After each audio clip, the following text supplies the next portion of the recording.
Hello mga katangi! Ngayong araw ay gagawa naman tayo ng panibagong vlog. Kung saan, lilibot tayo sa plaza ng Luzon ng Silay. At magtatanong-tanong tayo sa mga tao kung paano sila nanligaw at kung paano sila niligawan.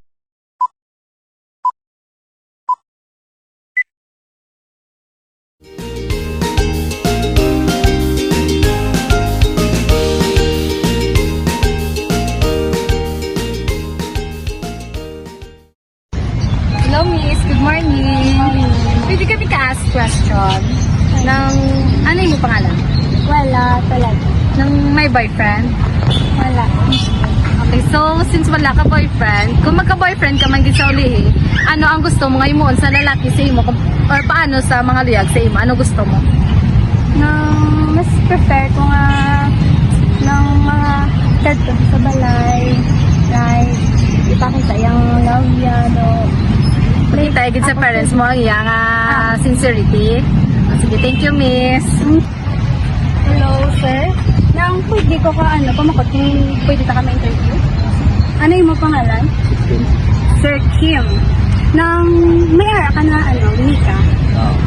Nang so miniga ka na. Wait, paano mo siya nakilala? Sa social media. So, yung pangalayagan mo sa through social media man. Ay, okay. Nang sila na kamo ka ng months or years yung ligaw mo? 15 months. 15 months na kamo, okay. Nang stay strong sa inyo, guys. Nang thank you for accepting the interview. Thank you. Kamayo aga. Aga. So, pwede kami kumamangkot kayo mo pangalan ta? Si Adrian.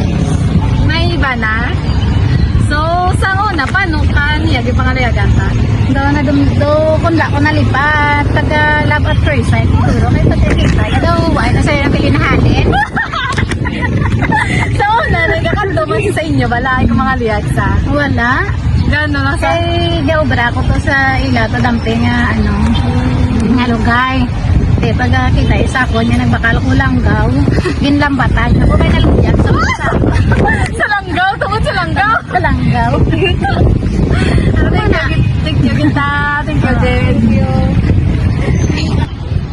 Hello, mayang aga. Pwede ka pa interview sa inyo. Nang mas sino ang wala niya. Tuwa ka magawa. So,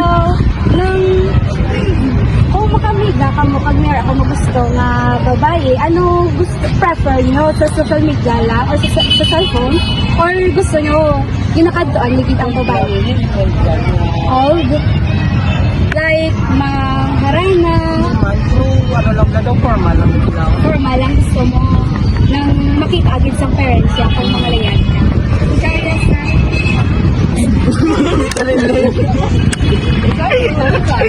gusto mo yun, kaya pa, di mamiga ka. Oo. Paano mo yung pangalayagan yung mamiga? Ano lang, ng simple date. Yung sa cellphone. Cellphone ka, ano, Wala personal. mo siya nakilala, tapos di ako ka na. Ano, personal, basta nagtata. Pero yung pangalayagan sa'yo sa cellphone. Good. Date mo ka ba? Thank you sa pag-alit. Thank you. So, good morning sa inyo. Magjowa ka mo. Okay, so mamangkot kami sa boy kung paano mo sa aging pangalayagan, kung paano mo sa nangingiga.